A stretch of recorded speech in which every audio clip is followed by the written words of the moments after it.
So umagang ito mga kapatid, isang panibagong lakas, isang panibagong siglat buhay binigay sa atin ng Panginoon. Amen po ba? Amen.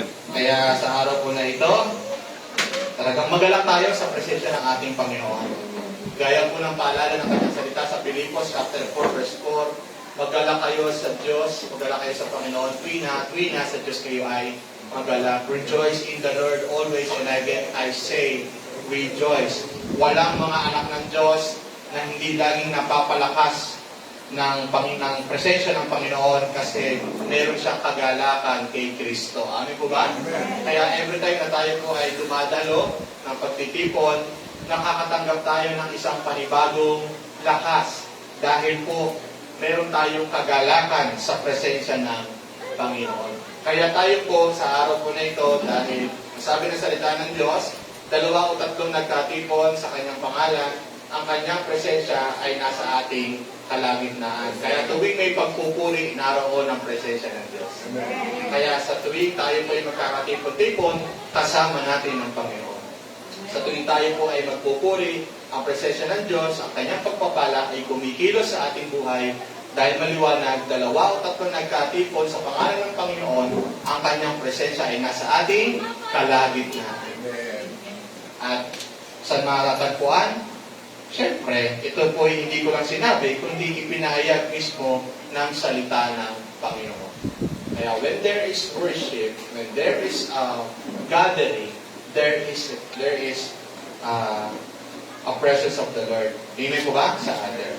So then, ang ating po pag-usapan sa araw po nito is pinamagatang, if you are led by the Spirit. Ang isang taong pinangungunahan ng Espiritu ng Diyos. At tayo po, nung nakakilala sa Panginoon, sabi ng John 1:12, ang sino mang nanalig at tumanggap ni Kristo ay binigyan ng karapatang maging anak ng Diyos. Nung tayo nagkaroon po, pumasok tayo into relationship with the Lord. Sa paano paraan, tinanggap natin siya sa ating buhay bilang ating Panginoon tagapagligtas, tayo na ng palataya sa Kanya, tayo po ay pumasok sa isang napakagandang relasyon. Amen. Relationship with God. And tayo po ngayon ay tinatawag niya mga anak ng Diyos. Amen po ba? So, sa natural, sa ating pong buhay sa lupa, when we enter relationship, di ba, we are excited. Amen po ba? There's an excitement. Nung nag-enter tayo sa relationship, may kilig factor pa.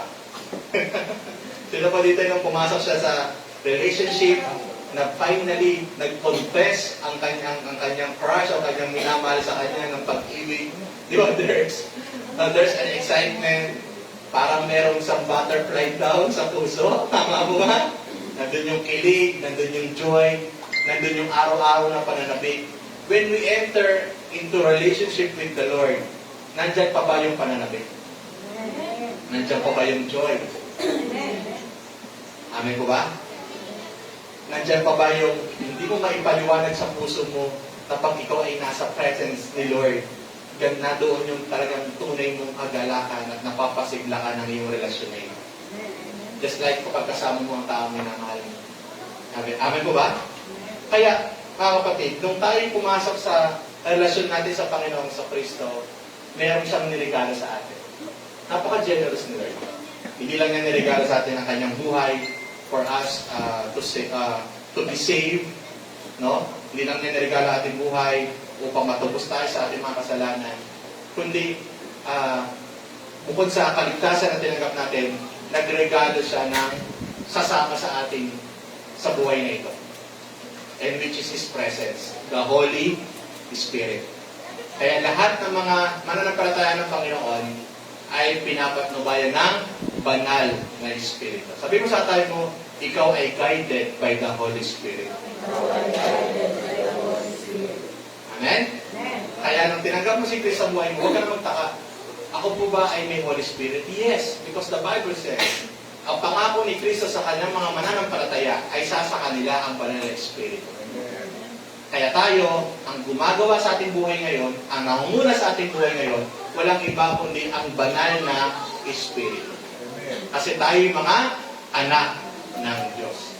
Amen? Kaya sabi sa English version, na for those who are led by the Spirit of God, are the sons or the children of God. Ang sino mang pinangungunahan ng Espiritu ng Diyos ay mga anak ng Diyos. Amen! Purihin ang Panginoon. Tayo po manalangin. Dakilang Diyos, salamat po. Patuloy kami nagpapakumbaba sa presensya mo. Patuloy kami nagpapahayag ng aming pagkilala sa iyo bilang aming Panginoon ng Diyos. Patuloy kami nagpapakumbaba sa mga pagkakataon na ito na kung meron po man kami pagkakamali, pagkakasala, Panginoon, humaharap po kami sa inyo. May pagpapakumbaba at may tunay na pagsisisi sa lahat ng ito. Patawarin niyo po kami.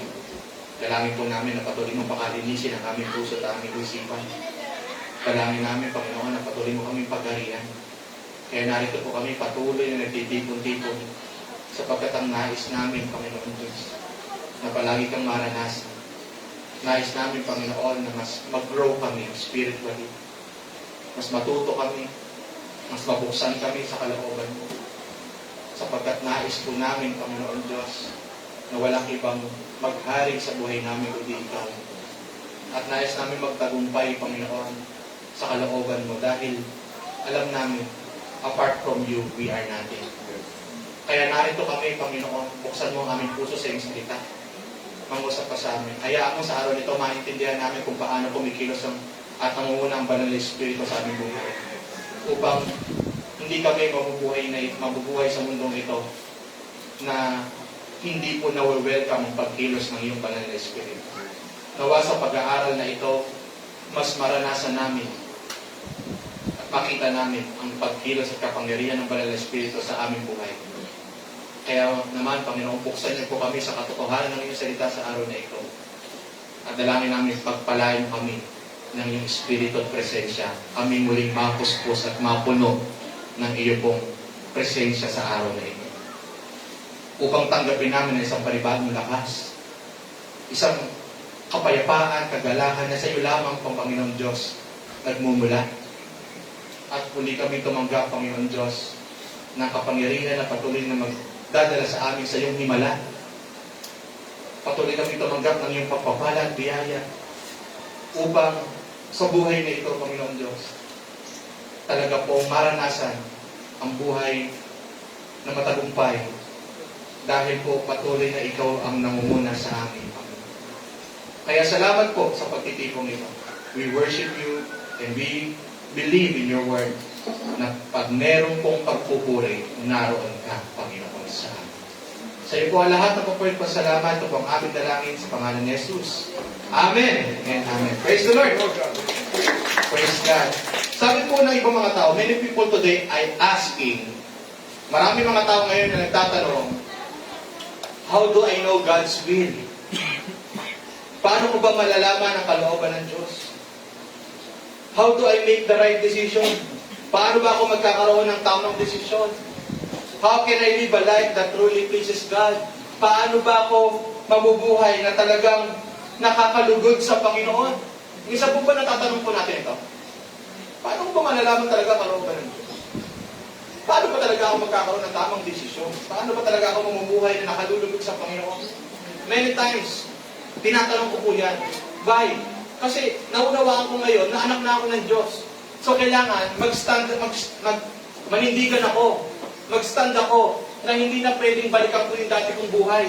Hindi na pwedeng bumalik ako doon. Bakit? Tinubos na ako ng Panginoon doon eh. Pinalaya na ako ng Panginoon doon eh. Amin po ba? Pumasok na ako sa napakagandang relasyon ko sa Panginoon. So, bakit ako babalik sa dating buhay? Kung meron man akong bagay or sa buhay ko, personal na ayaw kong iwanan, yan ang Panginoon. So, bakit ako babalik doon? I entered already into the relationship with the Lord. Amin po ba? Sino ba naman ang gusto na ikaw ay pumasok sa isang relasyon? Diba? Mahal mo, nakilala mo, tapos gusto mo umalis, gusto mo siyang iwan. Walang ganong relasyon na talagang tunay yung pag-ibig, tunay yung pagkilala. Tama po ba? Kaya when I entered God's relationship, masabi ko, ayoko nang bumalik ko sa dati. Why? Because masaya ako sa relationship na meron ako ngayon sa Panginoon. Kaya lahat ko natanong after nung nakatanggap ako sa Panginoon, tinanong ko, paano ako magsisimula? Anong gagawin ko? Paano ako mag-grow, Lord? I want to know you more. I want to experience you more. Gusto po ba natanong natin, nasabi po natin sa Panginoon niya, Lord, gusto kong higit na makilala. Lord, gusto kong higit na maranasan. Lord, gusto kong makita, ano ba talaga yung kalooban mo na dapat kong sundin at piliin sa akin buhay. Kaya sa mga tanong na ito, naunawaan ko ang sagot ng Panginoon. Be led by the Spirit. If you want to know God's will, if you want to make right decision, if you want to live a life that pleases God, be led by the Spirit. Amen. Dapat pinangungunahan ka ng banal na Spirit. Amen. Kaya sa araw po na ito, maunawaan natin, paano ba nangunguna ang banal na Espiritu sa atin? Natapik ko na ito sa Project Glow, pero mas nadagdagan to ng teaching. Kasi yung sa Project Glow, naituro lang natin importance of the Holy Spirit. Ito naman kung paano na nangunguna ang banal na Espiritu sa atin. Kaya I encourage every one of you to undergo Project Glow. Kasi mas lalalim tayo. Mas matututo tayo sa Panginoon kapag hindi natin inaaksaya yung sinasayang yung pagkakataon na tayo lumago sa salita ng Diyos. Ayun po ba? So, pag talagang pangunahan tayo ng Panginoon, makapamuhay tayo na nakalulugod sa Diyos, magkaroon tayo ng tamang desisyon sa buhay. Amin po ba? Malunawaan natin ang kalooban ng Diyos. Hayaan natin ang buhay natin ay patuloy na pangunahan ng Espiritu Santo. Huwag tayong papayag na hindi tayo pinangungunahan ng presensya ng Diyos. Kung hindi presensya ng Diyos ang nangunguna sa atin, sino ang nangunguna sa atin? Gawa ng kaaway. Hello? Buksan niyo pong puso niyo at isip niyo ngayon sa Panginoon. Kung hindi ang Espiritu ng Diyos ang nangunguna sa akin, sino ang nangunguna sa akin? Ang kaaway. Sino ang nangunguna sa akin? Sarili ko. Sino ang nangunguna sa akin? Ang mundong ito. Kung wala ako sa Panginoon, sino ang nangunguna sa akin? Amen po ba? Pero dahil nasa Panginoon tayo, dahil pinili natin na tayo po'y magpatuloy sa Panginoon, tinanggap natin si Jesus sa ating Panginoon, ang ating buhay.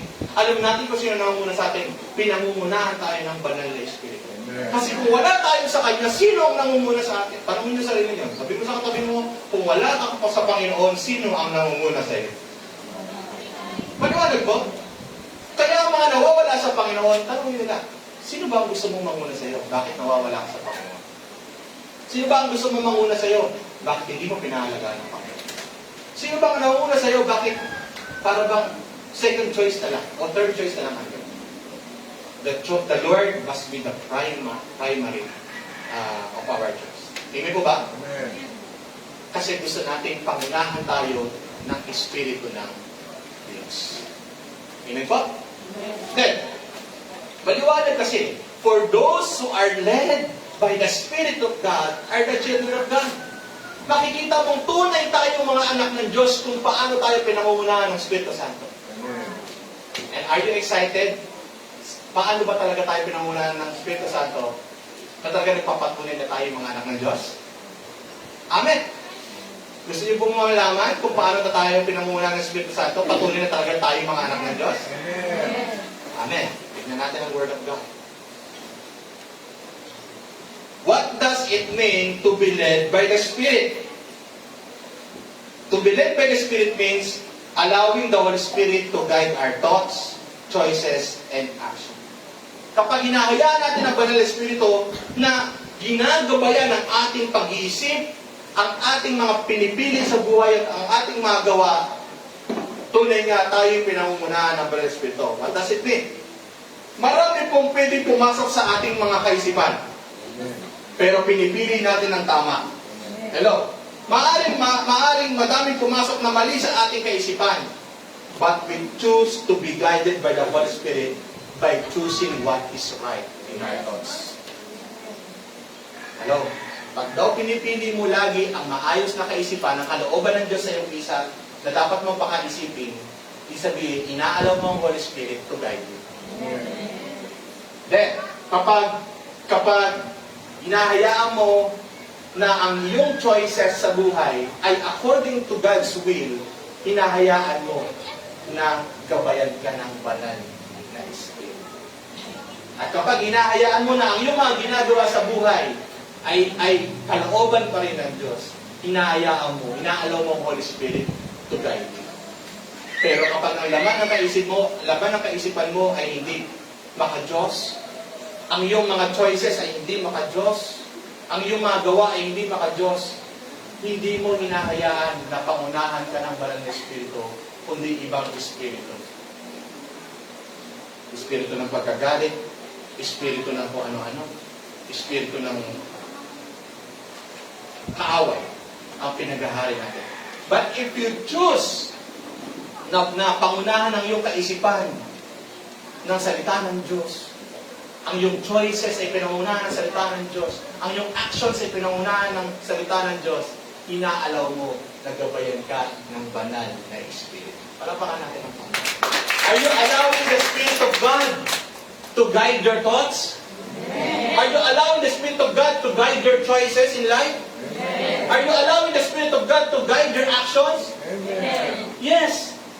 Kaya mga kapatid, alam na natin ngayon, habang pinipili natin ang tama, mas lalo natin welcome ang presence ng Holy Spirit. Yes. Palakpakan natin ang Panginoon. And second, habang nagpapasakop tayo sa kalooban ng Diyos, tayo po, inahayaan natin ang ating mga buhay na patuloy na pangunahan ng Espiritu ng Diyos. Kaya always submit to God's will. Habang pinipili mong magpasakop, Lord, dahil ito ang gusto mo, ito ang dapat. Lord, dahil ito ang gusto mo, ito ang susundin ko. Amen po ba? And by that, makikita ko, tinutulungan ako, pinalalakas ako ng banal na Espiritu. Amen. Choosing God's way over our own desire. Sometimes may mga desire tayo, amen po ba? Na hindi naman nangyayari. Maybe because alam ng Diyos hindi makakabuti. May mga naisip tayo na alam ng Diyos na pwedeng gamitin ng kaaway para sa atin. Pero kapag pinagkakatiwalaan natin ng Diyos na sa kung anong kalooban niya, kung ano ang nararapat ay ang Diyos na ang pinagkakatiwalaan natin, inaalaw natin ang Holy Spirit sa buhay natin. Hindi kasi natin pinipilit ang ating sarili, ang atin na lang pong sinaalang-alang na nagtitiwala tayo sa Panginoon higit kesa sa mga gusto natin sa ating mga sarili. We allow the presence of the Holy Spirit to guide us in our lives. Maliwanag po? Amen. Amen. So, Galatians chapter 5, verse 16, walk by the Spirit, and you will not gratify the desires of the flesh. Nakita niyo po yung lubid? May nakita kayong lubid? Nag-aagawan sila ng lubid. Yung isa, yung ating flesh. Yung isa ay ang Spirit. Kapag nasusunod ang flesh natin, nasusunod ang sarili natin, nasusunod ang sarili natin pagnanasa, nasusunod ang gusto natin. Pero kapag nananalo ang Spirit, nasusunod ang nais ng Diyos. So there's a battle between your flesh and your spirit. Hello? Kahit yung sa loob ng church, meron po yung battle ng flesh and spirit. Bakit? Nakakatulog. Nakikinig. Hello? Diyan lang yan. Bira lang. Diyan may flesh and spirit. Kaya dapat, pag alam mong Sunday, pag alam mong worship, nagpapalakas ka, Lord, nagpapahinga ako ng maayos kasi gusto ko, I am worshiping you with all my strength tomorrow. Masigla ako magpupuri sa iyo. Amen po ba? Amen. Pero hindi natin maiwasan. Talagang minsan may kapaguran. Hindi natin maiwasan yun. Pero naglalaban ng flesh and spirit. So ngayon, ano ang mangingibago? The spirit or the flesh? Spirit. Bakit? Kahit anong pagod ko, babangon at babangon ako para sa Panginoon, para purihin ko siya. Kahit anong puyat ko, babangon at babangon sa Panginoon para unahin ko siya. Why? Kasi ang nagwawangi ang aking spirit. Hindi ang flesh ko eh. Kahit na gustong-gusto ko, pero alam ko, hindi ka naoban ng Diyos. Ano magwawagi? Your flesh or your spirit? There is a battle between you. Kaya nga sabi ko sa inyo, sino ang ating pagtatagumpayin? Your flesh or your spirit? Kapag pinagtagumpay mo ang spirit, ibig sabihin, pinipili mo ang kalooban ng Diyos. Pinipili mo ang gabay ng spirito kaysa gabay ng iyong laman o gabay ng iyong kahinaan. Maliwanag po? Amen. Praise God. Kaya, being led by the Spirit is not about feelings alone. It is about daily obedience. Ang pangunguna ng Espiritu Santo, hindi lang yung kapag nakakaramdam tayo ng worship, nakakaramdam tayo na parang naiiyak tayo. Hindi lang yung para bang pag nakakaramdam tayo na nasa Panginoon tayo, para bang gumaganda ang pakiramdam natin, na mawala yung kabigatan. Hindi lang yun. It is not about feeling alone. Being led by the Spirit, meaning, it is about daily obedience.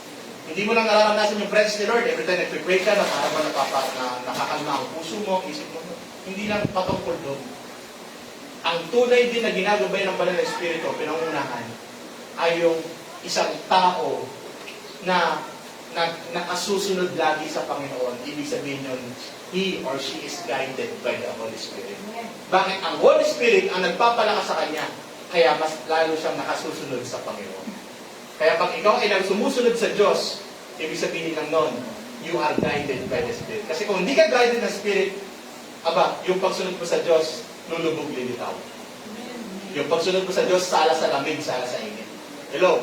Pero pag ikaw ay sumusunod sa Panginoon, at nagiging faithful ka sa iyong pagsunod sa Diyos, ibig sabihin yun, talagang patuloy mong nararanasan na kumikilos ang banal na Espiritu sa iyo, bakit nagtatagumpay ka sa pagsunod mo sa Diyos.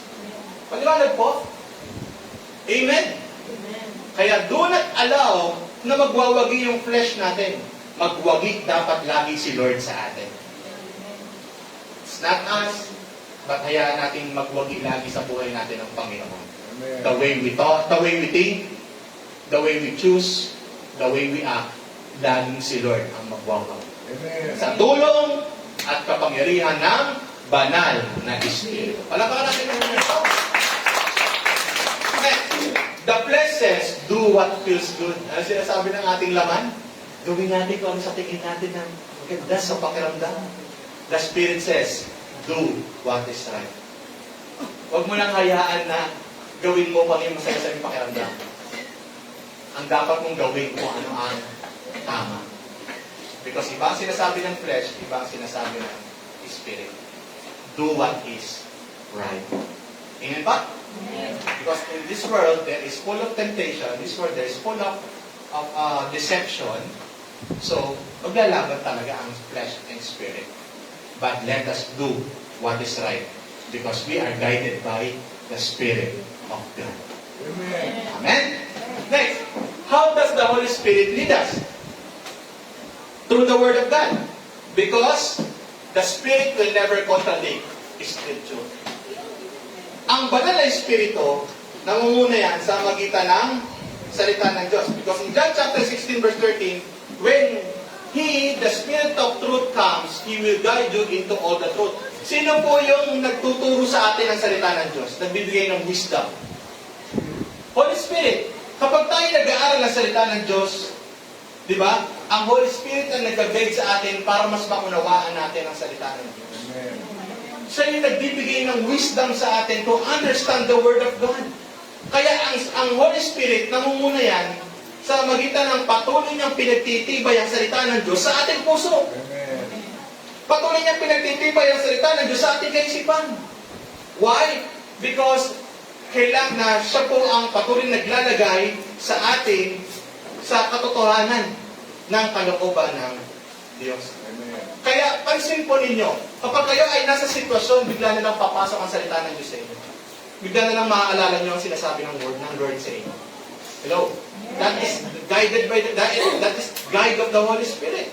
Na pag nasa sitwasyon kayo, for example, kami minsan may tayo nakabigatan, minsan may iiyak ka, then biglang may darating na, biglang maaalala mo ang salita ng Diyos. The Lord said, maalala mo yung Word of God tinanggap mo. Diba?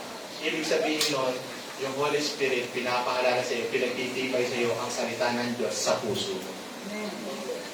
Amen? Amen. Kasi kung wala sa iyo ang Holy Spirit, hindi ang salita ng Diyos na igisandigan mo eh. Kasi hindi salita ng Diyos na naaalala mo eh. Pero the more na napagtitibay ka, napagtitibay ang salita ng Diyos sa puso at kaisipan mo, gawa yan ng banal na Espiritu. Kaya the more po na napagtitibay ang salita ng Diyos sa puso at isip mo, praise be to God, palakpakan natin ang Panginoon. Na the more na pinagtitibay ang salita ng Diyos sa ating puso at isipan, ibig sabihin niyang gumagawa ang banal na Espiritu sa ating buhay. Amen. Kaya napagtitibay ka ba ng salita ng Diyos? Napagtitibay ba ang puso mo at isip mo ng salita ng Diyos?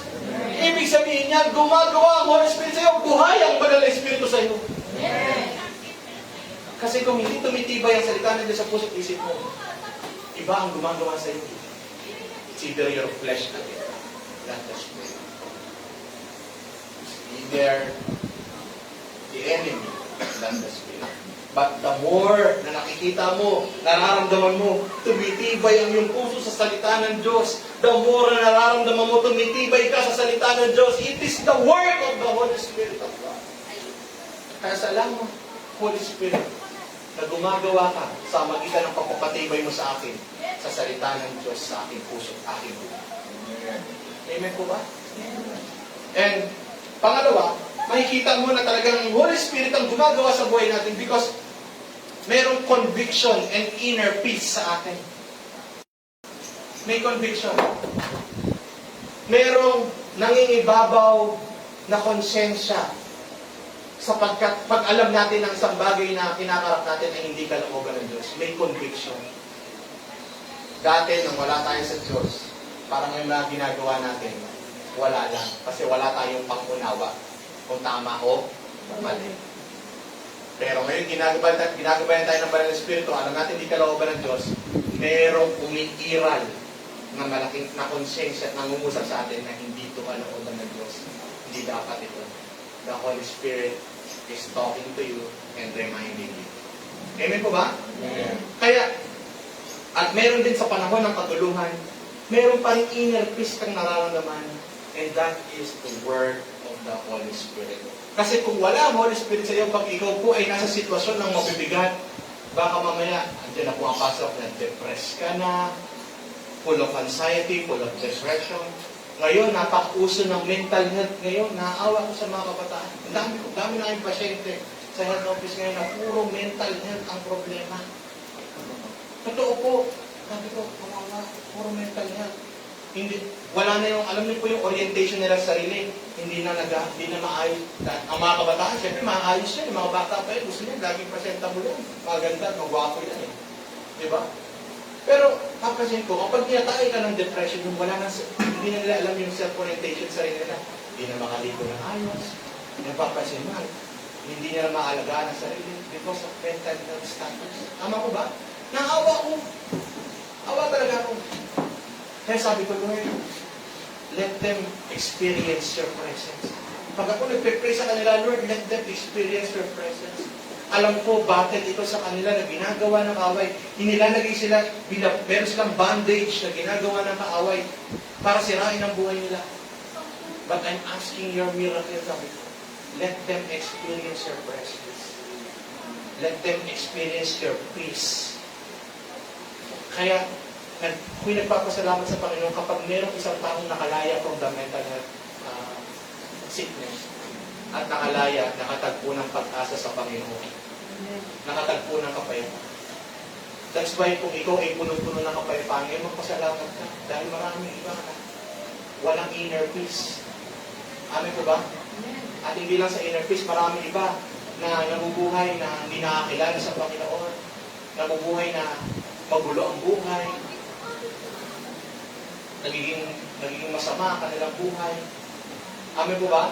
Kawawa. Hindi natin sila, buti pa tayo, hindi tayo gano'n. Kawawa sila. Kasi sila yung nasa gawa ng kaaway. Kailangan nilang makalaya. Kailangan nila si Jesus sa kanilang buhay.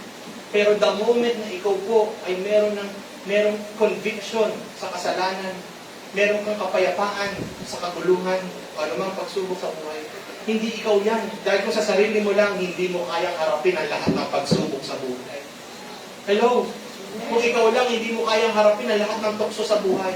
Pero dahil ginagabayan ka ng Espiritu Santo, meron kang conviction. Hello? Amen. Pero dahil ginagabayan ka ng Espiritu Santo, meron kang pangloob ng kapayapaan ng gagaling sa Diyos. Kaya naaharap mo ng matatag, naaharap mo ng puno ng pag-asa, naaharap mo ng may pagtatagumpay ang anumang hamon ng buhay.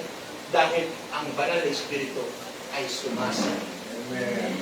Maliwanag po. Kaya, Colossians chapter 3, verse 15, let the peace of Christ rule in your hearts. Sa tuwing pong pinag-ahari nyo ang kapayapaan ni Kristo sa puso ninyo, inaayaan nyo ang pangunguna ng banal na Espiritu. Amen. Amen? Praise God. Through godly counsel. Para tayo pinangungunahan ng banal na Espiritu, para natin masigit na mararamdaman yung paggabay ng banal na Espiritu? Through godly counsel. God uses pastors, leaders, and mature believers to guide us. Ginagamit ng Diyos yung mga leaders natin spiritually, pastors or any spiritual leaders natin, ginagamit yan para talagang mamuhay tayo sa mundong ito na patuloy na ginaguide ng banal na Espiritu.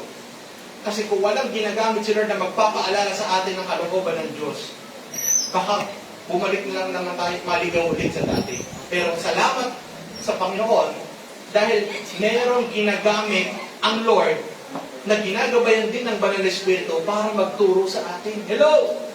In Proverbs 11 verse 14, in the multitude of counselors, there is safety. The more na merong nag-guide sa iyo spiritually, padala ng Diyos yan. Hello? Padala ng Diyos yan. Bakit? Para po katuloy kayong mag-guide ng banal na Espiritu. Amen. Kaya nawa po kami ni wife, no? As godly counsel ninyo, kami patuloy na nag-aangad na gamitin kami ng Panginoon sa inyong buhay. Kami ay nag-aangad patuloy na magamit kami, makapaglingkod kami sa Panginoon sa magitan ng inyong buhay because gusto namin makapabuhay kayo ng puno ng gabay ng banal na Espiritu. Amen? Kasi napapalalahanan kayo ng salita ng Diyos, kasi napapalakas kayo ng pagpupuri. Amen po ba? Napapalakas kayo sa panalangin. At dahil dyan, mas nararamdaman natin yung presence ng Holy Spirit. Amen. Kaya nawa po sa aming paglilingkod, pagkatiwalaan niyo lang po ang Diyos, pagtiwala lang po kayo sa kanyang mga binibigay sa ating mga tagapanguna. No? Kasi pananagutan po namin sa Panginoon na kapag nagturo na kami na hindi niya kalooban, hindi kayo ang mananagot. Kami ang mananagot. Kung kami nagtuturo ng mali, hindi niyo po pananagutan yan. Pananagutan namin yan. Ang pananagutan natin na hindi natin bigyan ng honor ng mga tao handang maglingkod para sa atin, para patuloy natin maranasan ang gabay ng banal na Espiritu. Kaya salamat po. Kung in-honor niyo po ako bilang inyong godly, inyong spiritual counselor, as your pastor, sa Diyos po ang papuri. Gagawin ko ang best ko na mapangunahan kayo sa salita ng Diyos, sa pagpupuri sa Diyos, kasi gusto ko sama-sama tayo ginagabayan ng banal na Espiritu. Amen po ba? Praise God. Kaya, mga kapatid, meron pong mga practical sign na ikaw po ay ginagabayan din ng banal na Espiritu. Una, your character is changing. Nung nakakilala ka sa Panginoon, kung hindi pa rin nagbabago ang sarili mo, kamusta ang pagkakilala mo? Pero kung tunay ka nakakilala sa Panginoon at nakita ang tunay na pagbabago sa buhay mo, ibig sabihin niya talaga, the Holy Spirit is the one na namumuna na sa iyo, hindi na ang iyong sarili. Makikita mo ang taong pinangungunahan ng Espiritu Santo kung yung character niya ay nagbabago. Siya na ngayon ay punong-puno ng love. Hello? Siya na ngayon ay punong-puno ng joy. Siya na ngayon ay punong-puno ng peace. Siya na ngayon ay punong-puno ng forbearance. Siya na ngayon ay punong-puno ng kindness. Siya na ngayon ay punong-puno ng goodness. Siya na ngayon ay punong-puno ng faithfulness. Siya na ngayon ay punong-puno ng gentleness. Siya na ngayon ay punong-puno ng self-control. Ibig sabihin niyan, talaga pong pinangungunahan siya ng Espiritu Santo. Bakit? Nabago na siya ng Diyos. Hello! Binabago siya ng Diyos. Amen po ba? Kasi hindi natin kayang mabago sa ating sarili lang. Taas ng kamay, kaya niyang bagoy ng sarili niya. Taas ng kamay, kaya niyang bagoy ng sarili niya. Kahit ako. Hindi ko pagmamala sa ito na kaya kong bagoy ng sarili ko. Kaya I'm praying to God, Lord, let your Holy Spirit continue to change me. Let the Holy Spirit continue to transform me. Kasi gusto ko ng buhay ko na binabago mo, ay mapatunayan ko sa mga tao na ako ay sa'yo. Sa buhay na binabago mo, gusto kong makita ng mga tao na ikaw ang nangunguna sa akin. Kaya the more na nakikita mong pagbabago sa buhay ng isang tao, napatutunayan na talagang sila ay sinasamahan ng presensya ng Diyos. Masasabi mo sa isang tao na siya po ay makikita mo ang ginagawa ay masama. Masasabi mo ba na tunay mo sinasamahan ng Espiritu ng Diyos ang tao? Hello? Masasabi mo ba yun sa isang taong gumagawa ng masama? Pero pag ang isang tao puno ng pag-ibig, ang isang tao puno ng kasiyahan, kapayapaan, puno ng katapatan, kainahunan, kabutihan, masasabi ko sa tao ito, tunay itong pinangungunahan ng presensya ng Diyos. Tunay itong ginagabayan ng Diyos. Amin po ba? Amen. Kaya makikita mo ang taong na may paggabay ng presence ni Lord, ng Holy Spirit, makikita mo kung paano nababago ang buhay niya. Taas ng kamay, kung sino nakita, alam niya, binago na siya ng Diyos. Hello? At napakadami ng bagay na nakita natin ng binago na ng Diyos sa buhay natin simula nang tayo tumanggap kay Kristo bilang ating Panginoon at tagapagligtas. At nakikita patuloy yung pagbabago na yun. Mas naghari na sa ating ngayon ang pag-ibig. Mas naghari na sa ating ngayon yung joy. Dati para bang hindi natin nagiging masaya lang tayo sa panahon na maayos ang nangyayari. Pero ngayon, nagiging matatag tayo. Kasi kahit na sa panahon ng pagsubok, nagagawa pa rin natin magkaroon ng paggalakan dahil sa Panginoon. Amin po ba? Our life is changing because we are now in the presence of God. Our life is changing because we are now guided by the Holy Spirit. Kaya kayo, hindi na ako magtataka na nababago ang buhay niyo. Hindi na ako magtataka na mas nag-grow kayo, nagmamature kayo. Bakit? Kasi you are guided by the Spirit of God because you are child or children of God. Amen po ba? Praise God. Your character ba is changing now? Praise God because of the help of the Holy Spirit. You are sensitive to sin. Ngayon, ang mga anak ng Diyos sensitive to sin. Hindi na tayo komportable sa mga bagay na nakaka-open sa Diyos. Dati parang wala lang no? Pansin nyo, dati parang wala lang. Masaya lang tayo sa ginagawa natin. Pero bakit ngayon, uncomfortable na tayo sa mga bagay na nakaka-open sa Diyos? Yung mga bagay na alam natin hindi maganda, hindi mabigat na sa kalooban natin. Why? Because in John chapter 16 verse 8, the Holy Spirit will convict the world of sin. Iko-convict ng Holy Spirit ang mga puso ng tao patungkol sa kasalanan. Kaya pag ikaw, patungkol sa kasalanan, ay nabibigat, hindi ka na komportable gumawa ng kasalanan, ibig sabihin niyan, ino-convict ka na ng Holy Spirit. Because John 16:8, He will convict the world of sin. Iko-convict niya ang mga puso ng tao sa kasalanan. Kaya ngayon, hindi na tayo komportable sa kasalanan. Amin po ba? Amen. Pag alam natin kasalanan, mabigat na sa puso natin. Kaya dati, alam niyo po, dati, ang expression namin ay God, ay po. Alam niyo yan? Si Ga at saka si Po. Expression lang sa amin. Expression lang naman yun. Yung masama yun eh. Pero ngayon parang teka, di ko dapat sabihin yung mga ganun bagay. Kasi naku-convict ka na. Why? Because the Holy Spirit convicting you to sin. From sin. No? Hindi ka na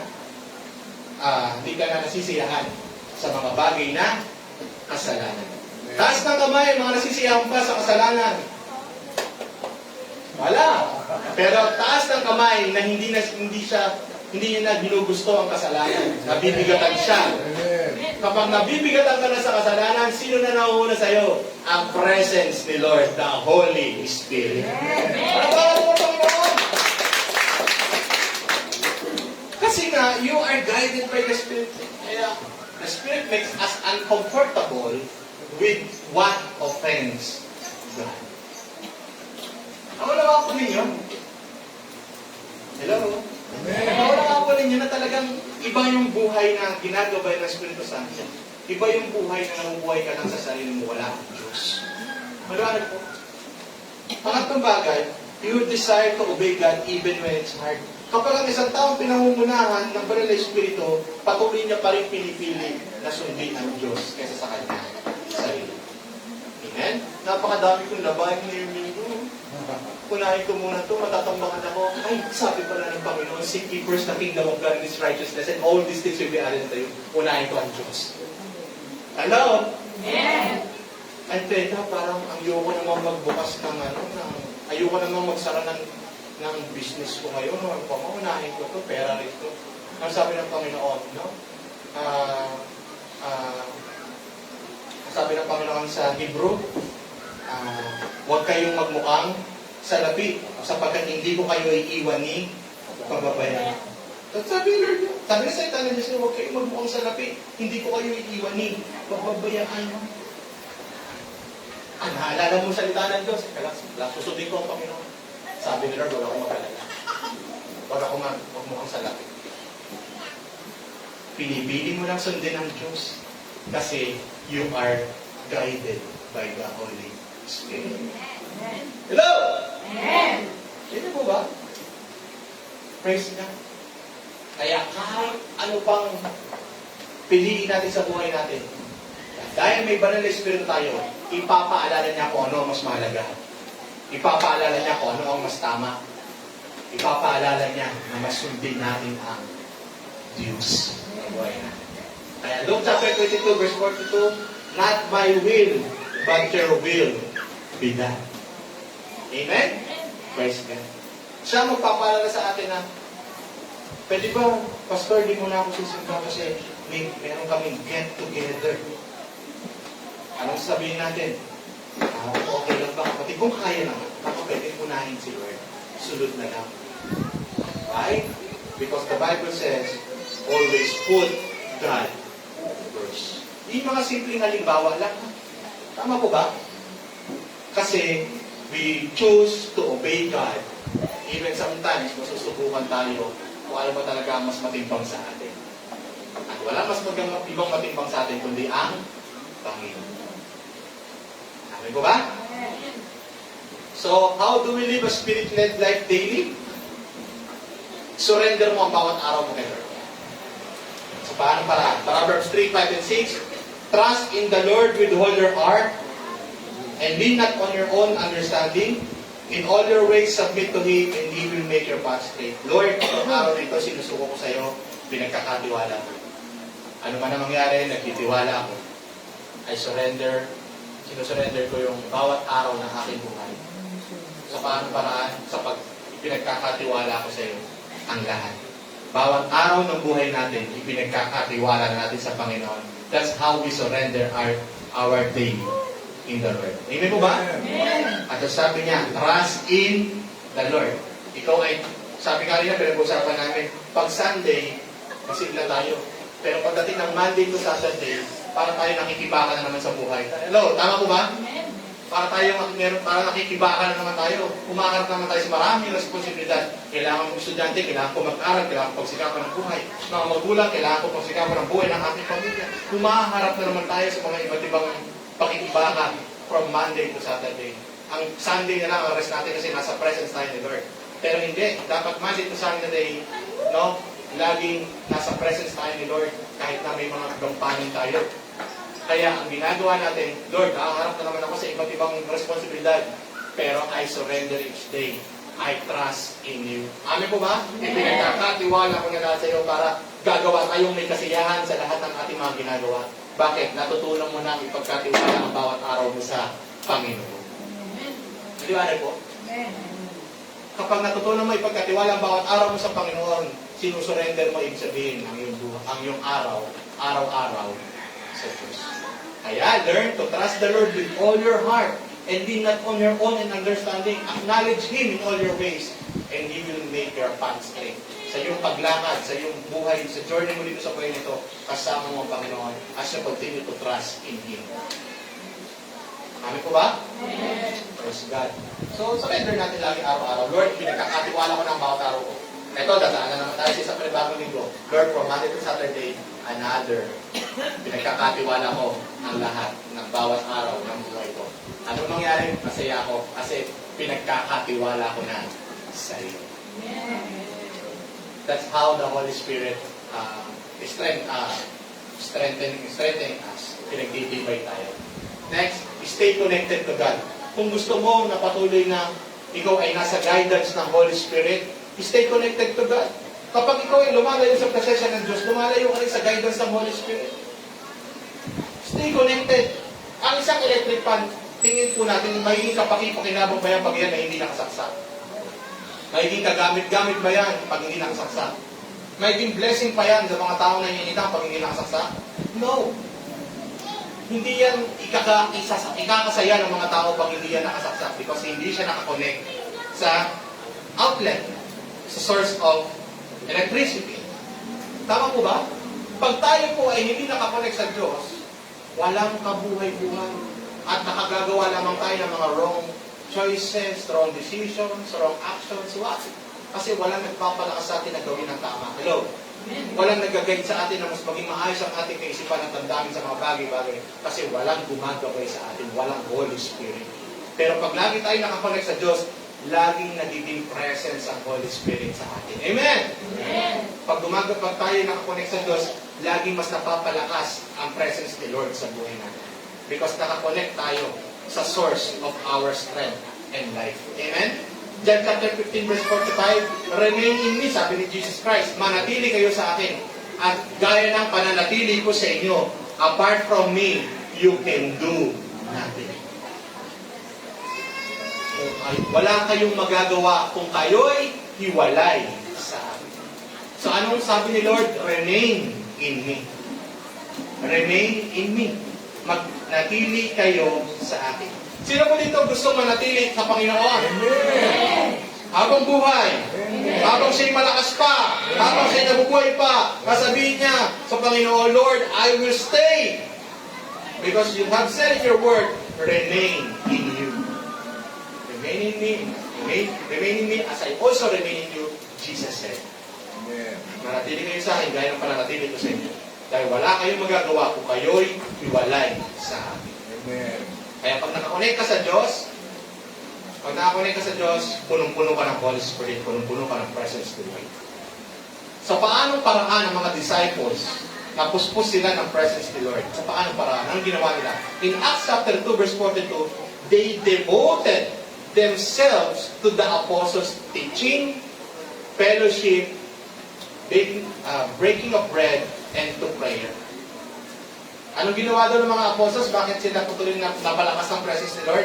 Sila'y nagsama-sama upang mag-aral ng salita ng Diyos. Ibig sabihin, ang pag-aaral ng salita ng Diyos, nagkoconnect ka sa presence, nagkoconnect ka kay God every time na merong Word of God na iyong inuuna sa buhay mo.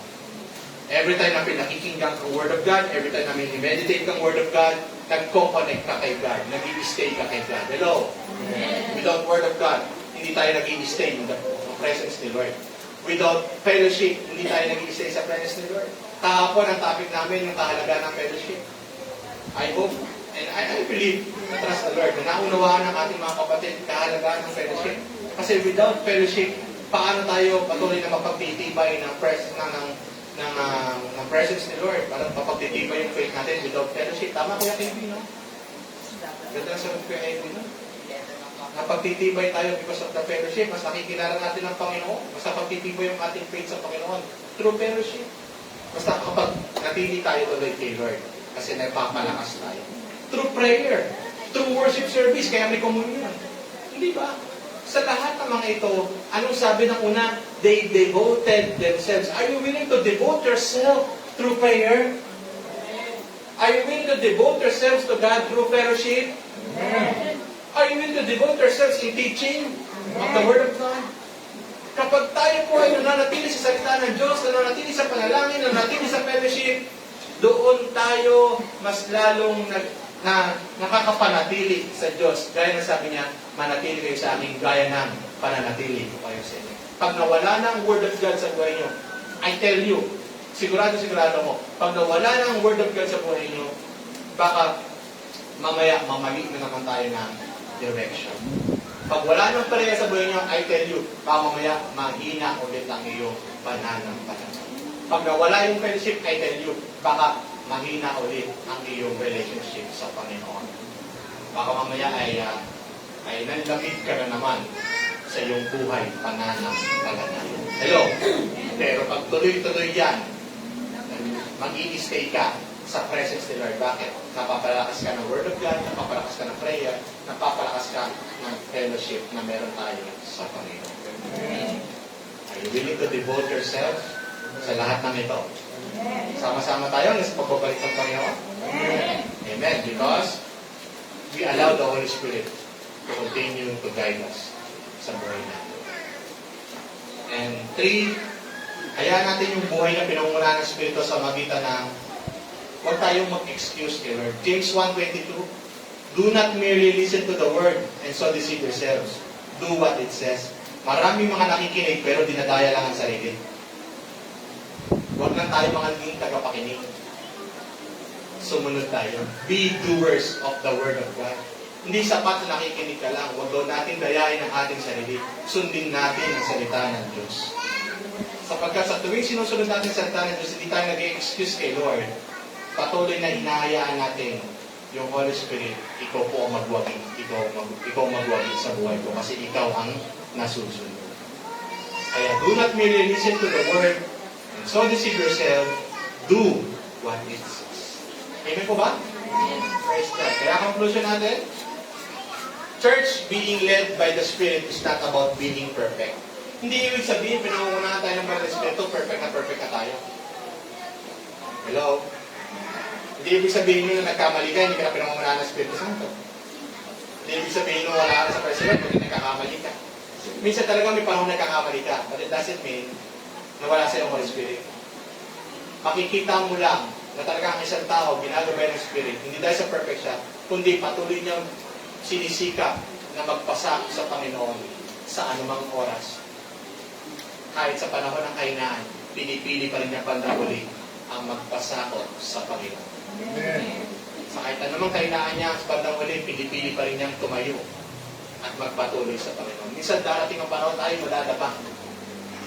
Minsan ang ating spiritual na buhay parang lampa. Minsan nagdadapa tayo.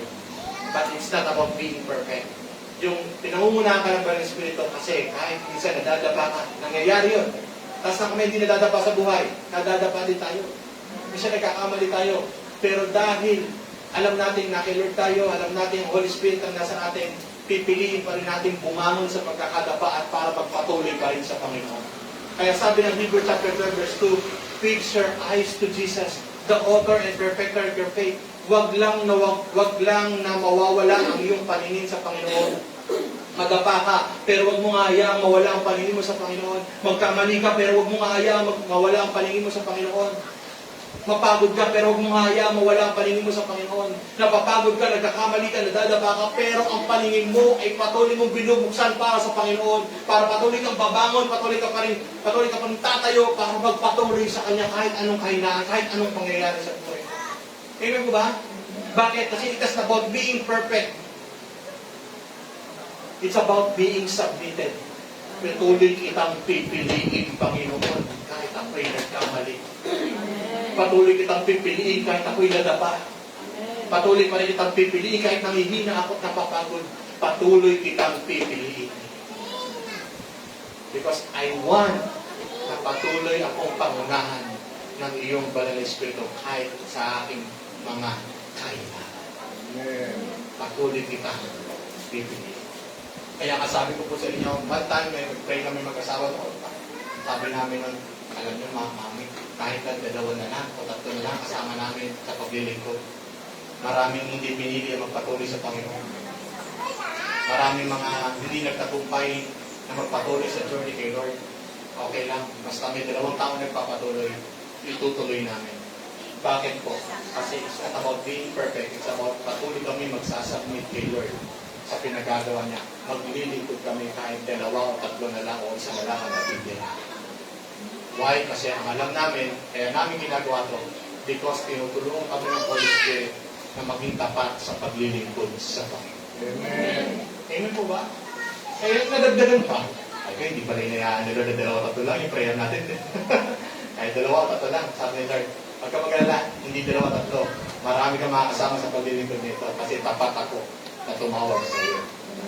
Kaya kayo ang bunga ng aking paglilingkod, kaya mas lalo ko na pagtibay na tunay nga tapat ang Diyos na tumawag sa aking bilang pastor. Kasi nakilala ko ang pamilya ko sa Panginoon. Nandito ngayon, nakasuporta sa gawain ng Panginoon. Nakilala ko yung pamilya ko ng Kristo, nakilala ko kayo, kaya mas napagtibay ang aking paglilingkod. Tunay nga, pag maglingkod ka lang, bumangon ka lang, tumayo ka lang, hindi ka kaya nag-iisa ng Banal na Espiritu. Tutulungan ka niya sa iyong buhay, tutulungan ka niya sa iyong paglilingkod. Kaya kayo po nandyan bunga ng Panginoon sa amin, kasi alam namin, sinamahan kami ng Panginoon. Kaya alam ko, sa araw-araw din ng ating buhay, patuloy tayo sa samahan ng Panginoon. Because for those who are led by the Spirit of God are the children of God. Amen? Amen. Kaya dahil tayo may pagkabay ng Banal na Espiritu, lumalakad na tayo sa buhay ngayon na punong-puno ng kapanatagan. Confident tayo. Bakit? Ang confidence natin ay kay Jesus at kanyang mga salita. At namumuhay na tayo na maayos. Bakit? Meron tayong, kasi maganda ang buhay natin na kay Kristo. Kaya maayos tayo na buhay. Amin ko ba? Amen. At patuloy tayo lumalago sa kabanalan. Kasi guided tayo ng Holy Spirit.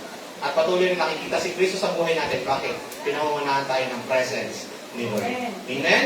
Kaya, alam natin sa buhay natin, hindi tayo nag-iisa. Kasama natin ang banal na Espiritu. Amen. Amen? Palakpakan natin. Tayo po ay nanalangin. Dakilang Diyos, salamat po sa iyong mga salita. Wala po akong may pagmamalaki.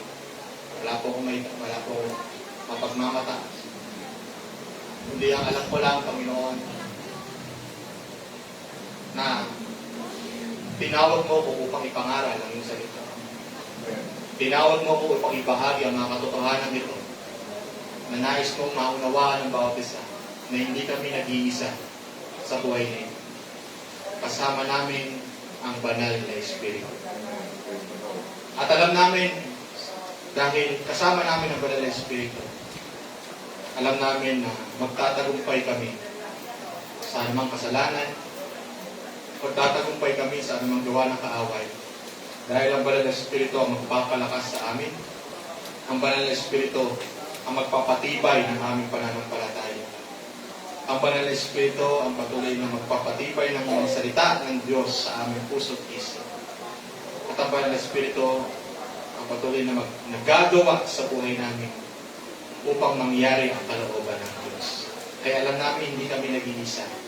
Dahil ang Holy Spirit ang mag-aalis ng anumang kahinaan upang aming mapagtagumpayan. Ang Holy Spirit ang siyang gagabay sa amin sa araw-araw ng aming buhay. Kaya salamat po dahil hindi po kami nag-iisa. Alam namin, Panginoon, na sa buhay na ito, maaari po kaming madapa, magkasala. Pero salamat po dahil sa iyong mga salita naunawaan po namin na mas palalakasin kami, pagtatagumpayin ko kami.